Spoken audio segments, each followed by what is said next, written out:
పాలిటిక్స్లో ఇప్పుడు పీకే గొడవ ఎక్కువైంది. ఇక్కడ పీకే అంటే ప్రముఖ మాజీ ఎన్నికల వ్యూహకర్త ప్రశాంత్ కిషోర్ అన్నమాట. అవును, ఇటీవల వైఎస్ జగన్మోహన్ రెడ్డి పైన పీకే చేసిన కామెంట్లు ఏపీ రాజకీయాల్లో హీట్ పుట్టిస్తున్నాయి. రీసెంట్గా మంత్రి బొత్స కూడా పీకేపై మండిపడ్డారు. అసలు ఇప్పుడు పీకే అంశం ఎందుకు వెలుగులోకి వచ్చింది? ఏపీలో పీకే పాలిటిక్స్ ఏంటి? Let's focus.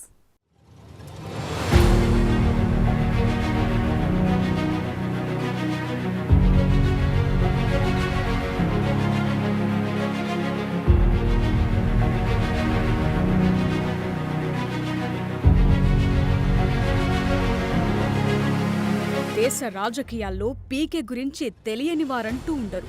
ప్రశాంత్ కిషోర్ అంటే ఓటరు నాడిని కనిపెట్టే పొలిటికల్ గూఢాచారి అని చెప్పాలి.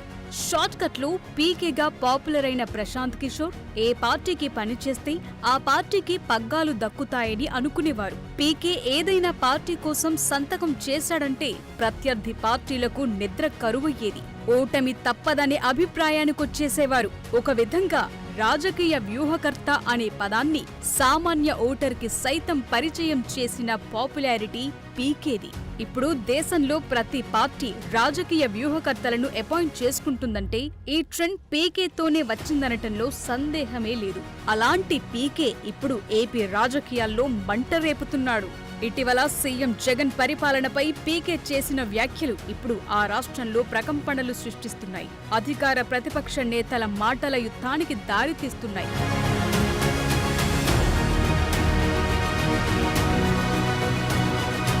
రానున్న ఎన్నికల్లో ఏపీలో వైఎస్ జగన్ నేతృత్వంలోని వైసీపీ ఓటమి ఖాయమని ఎన్నికల వ్యూహకర్త ప్రశాంత్ కిషోర్ ఇటీవల సంచలన వ్యాఖ్యలు చేశారు. అప్పులు చేసి సంక్షేమాన్ని అందిస్తోన్న జగన్ ప్రభుత్వం రాష్ట్రాభివృద్ధిని తుంగలో తొక్కారని, అభివృద్ధికి తగిన చర్యలు తీసుకోవటం లేదని ఘాటైన కామెంట్స్ చేశారు. ఛత్తీస్గఢ్ మాజీ ముఖ్యమంత్రి భూపేష్ బఘేల్ లాగే ప్రజల ఆకాంక్షలను నెరవేర్చడానికి బదులు నియోజకవర్గాలకు ప్రొవైడర్గానే జగన్ ఉండిపోయారని వ్యాఖ్యానించారు. ఒకప్పటి చక్రవర్తుల మాదిరిగా తాయిలాలతోనే సరిపెట్టడం తప్పితే ప్రజలకు చేసిందేమీ లేదనే వివాదాన్ని సృష్టించారు. ప్రజలకు నగదు బదిలీ చేస్తే సరిపోదని, ఉద్యోగాలు కల్పించటం, రాష్ట్రాభివృద్ధికి మరింత ఊతమిచ్చే పనులు ఏమీ చేయలేదని పీటీఐకి ఇచ్చిన ఇంటర్వ్యూలో ప్రశాంత్ కిషోర్ వెల్లడించారు. కాగా ప్రశాంత్ కిషోర్ చేసిన ఈ వ్యాఖ్యలపై వైసీపీ నేతలు మండిపడుతున్నారు.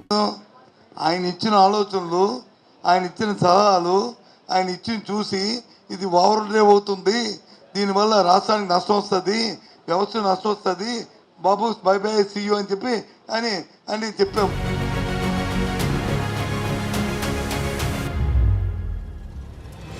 కొద్ది రోజుల క్రితం ది న్యూ ఇండియన్ ఎక్స్ప్రెస్ అనే జాతీయ పత్రికకు ఇచ్చిన ప్రత్యేక ఇంటర్వ్యూలో కూడా ప్రశాంత్ కిషోర్ ఈ తరహా వ్యాఖ్యలే చేశారు. గత నెల ప్రారంభంలో హైదరాబాదులో ఓ కార్యక్రమంలో పాల్గొన్న పీకే మళ్లొకసారి జగన్ ని టార్గెట్ చేస్తూ మాట్లాడారు. వచ్చే ఎన్నికల్లో వైసీపీ అధినేత ఏపీ సీఎం జగన్మోహన్ రెడ్డికి ఓటమి ఖాయమని అన్నారు. ఎన్నికల్లో తెలుగుదేశం జనసేన కూటమిదే విజయమని వ్యాఖ్యానించారు. ప్యాలెస్ లో కూర్చుని పథకాల పేరుతో డబ్బులిస్తే ఓట్లు పడవని పీకే ఘాటైన కామెంట్స్ చేశారు. సంక్షేమ పథకాలతో పాటు అభివృద్ధి కూడా కీలకమన్నారు. ఉచిత పథకాలు మాత్రమే అధికారాన్ని తీసుకురావన్న ప్రశాంత్ కిషోర్ ఓటేసే ముందు జనం అభివృద్ధి కూడా పరిగణలోకి తీసుకుంటారన్నారు. అయితే ఈ విషయంలో వైఎస్ జగన్ పెద్ద తప్పే చేశారన్నారు. ఈ తప్పులే ఓటమికి దారి తీస్తున్నాయంటూ జోస్యం చెప్పారు. ప్రజల డబ్బునే ఖర్చు పెడుతూ ప్రజలను కాపాడుతున్నట్లుగా మాట్లాడటం ఏమాత్రం సరికాదంటూ ప్రశాంత్ కిషోర్ చేసిన వ్యాఖ్యలు సంచలనంగా మారాయి.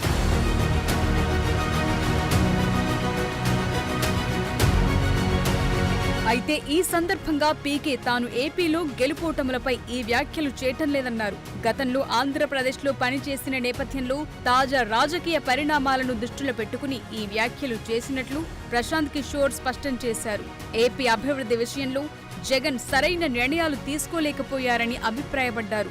కొందరి సలహాలు, సూచనలే జగన్ తీసుకుంటున్నారని, అది రాబోయే ఎన్నికల్లో ముప్పుగా మారబోతోందంటూ పీకే హెచ్చరిక చేశారు. కొందరు వ్యక్తుల చేతుల్లోనే ప్రభుత్వం ఉందనే అపోహలున్నాయని, ఈ తరుణంలో జగన్ కు ఓటమి తప్పట్లేదని ప్రశాంత్ కిషోర్ చెప్పుకొచ్చారు. ప్రజలు ఈసారి మార్పును కోరుకుంటున్నారని పీకే వెల్లడించారు.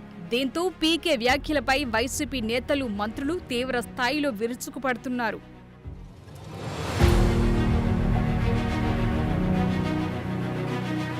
ఎన్నికల వ్యూహకర్త ప్రశాంత్ కిషోర్ ఏపీ రాజకీయాలపై చేసిన వ్యాఖ్యల మీద మాజీ మంత్రి వైసీపీ ఎమ్మెల్యే కొడాలి నాని వెంటనే కౌంటర్ ఇచ్చారు. పీకేని తీసేసిన తహసీల్దార్గా అభివర్ణించిన కొడాలి నాని ఐపాక్ టీం తన్ని తరిమేస్తే చంద్రబాబు దగ్గర డబ్బులు తీసుకుని ఇప్పుడు జాతకాలు చెప్తున్నాడని సెటైర్లు వేశారు. పీకే లాంటి వెధవల మాటలను పట్టించుకోవాల్సిన అవసరం లేదంటూ ఘాటు వ్యాఖ్యలు చేశారు కొడాలి నాని. ఏ రాష్ట్రంలోనూ ఏ పార్టీ కూడా అతన్ని వ్యూహకర్తగా పెట్టుకోలేదని ఎద్దేవా చేశారు. ఐపాక్ నుంచి కూడా ప్రశాంత్ కిషోర్ ను తీసేశారని, ఇప్పుడు ఐపాక్ టీం వైసీపీ కోసం పనిచేస్తోందని అన్నారు. రిషి రాజ్ సింగ్ ఆధ్వర్యంలో ఐపాక్ వైసీపీ కోసం పనిచేస్తోందని అన్నారు. లగడపాటి రాజగోపాల్ మాదిరిగా ప్రశాంత్ కిషోర్ జోస్యం చెప్పటం మొదలెట్టాడని, డబ్బులు తీసుకుని పార్టీల కోసం వ్యూహకర్తగా పనిచేయటం ఆయన వృత్తి అని అన్నారు. ప్రశాంత్ కిషోర్ తీసేసిన తహసీల్దార్ లాంటోడన్న నాని ఐపాక్ టీం తన్ని తరిమేస్తే బీహార్లో రాజకీయ పార్టీ పెట్టి డిజాస్టర్ అయి డిస్పోజబుల్ అయ్యాడని కౌంటర్ ఇచ్చాడు. ఇప్పుడు పీకేని ఎవ్వరూ వ్యూహకర్తగా పెట్టుకునే అవకాశం లేదని కొడాలి నాని విరుచుకుపడ్డాడు. ప్రశాంత్ కిషోర్ అనేవాడిని 2014లో మేము వాడేశాం. బోర్లో గుజ్జంతా కూడా అయిపోయింది. చంద్రబాబు లాగా ఒట్టిపోయిన గీతలాగా ఆయన్ని తీసుకెళ్ళి మళ్ళీ ఇప్పుడు ప్రశాంత్ కిషోర్ని తీసుకెళ్ళి పెట్టుకుని వ్యూహకర్త అంటాడు. మేము వ్యూహకర్తగా పెట్టుకున్నప్పుడేమో ఆడేవాడు బీహార్ నుంచి వచ్చాడంటే తమ్ముళ్ళు మన ఏం పీకుతాడు, మనకన్నా గొప్ప వాళ్ళు ఎవడని ఈ ప్రపంచంలో ఉన్నారో తమ్ముళ్ళు అని చెప్పి ప్రశాంత్ కిషోర్ గురించి మాట్లాడాడు.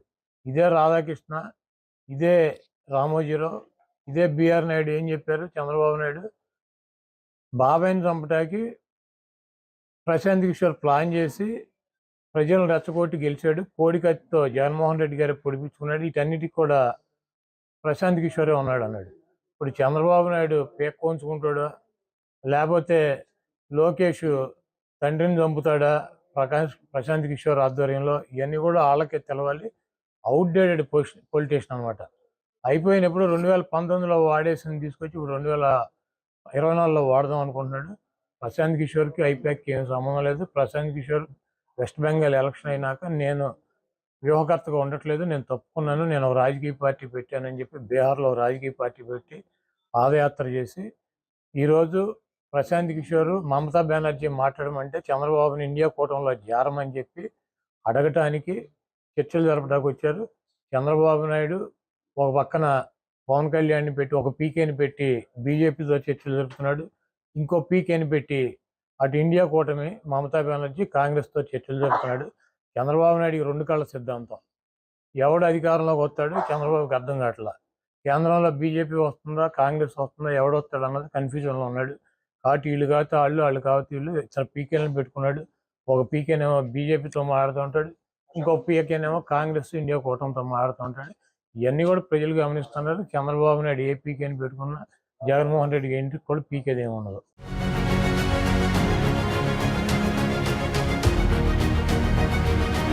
అయితే 2019 ఎన్నికల్లో ప్రశాంత్ కిషోర్ వైఎస్ఆర్ కాంగ్రెస్ పార్టీకి ఎన్నికల వ్యూహకర్తగా వ్యవహరించారు. మహాసంకల్ప పాదయాత్రకు ముందు నిర్వహించిన బహిరంగ సభలో ప్రశాంత్ కిషోర్ ను వైసీపీ నాయకులు కార్యకర్తలకు జగన్ పరిచయం చేశారు. వైసీపీ అధికారంలోకి వచ్చిన తరువాత ప్రశాంత్ కిషోర్ ఇంట జరిగిన ఓ వివాహానికి కూడా సతీ సమేతంగా జగన్ హాజరయ్యారు. 2019 ఎన్నికల తరువాత కూడా ఐపాక్ టీం ను తన ఎన్నికల కార్యకలాపాలకు జగన్ ఉపయోగిస్తున్నారు. అయితే ప్రశాంత్ కిషోర్ బీహార్లోని ప్రత్యక్ష రాజకీయాల్లో అడుగుపెట్టిన తరువాత ఐపాక్ టీంను రిషి రాజ్ సింగ్ నడుపుతున్నట్లు, ఈ నేపథ్యంలో జగన్ కు పీకేకు చాలా గ్యాప్ వచ్చినట్లు ప్రచారం జరిగింది. ఈ పరిణామాల మధ్య కొన్ని నెలల క్రితం ప్రశాంత్ కిషోర్ చంద్రబాబు తనయుడు నారా లోకేష్ తో కలిసి విజయవాడ ఎయిర్పోర్ట్ లో ప్రత్యక్షం కావటం, ఇద్దరూ కలిసి చంద్రబాబు ఇంటికి వెళ్లి భేటీ కావటం అప్పట్లో హాట్ టాపిక్ అయ్యింది.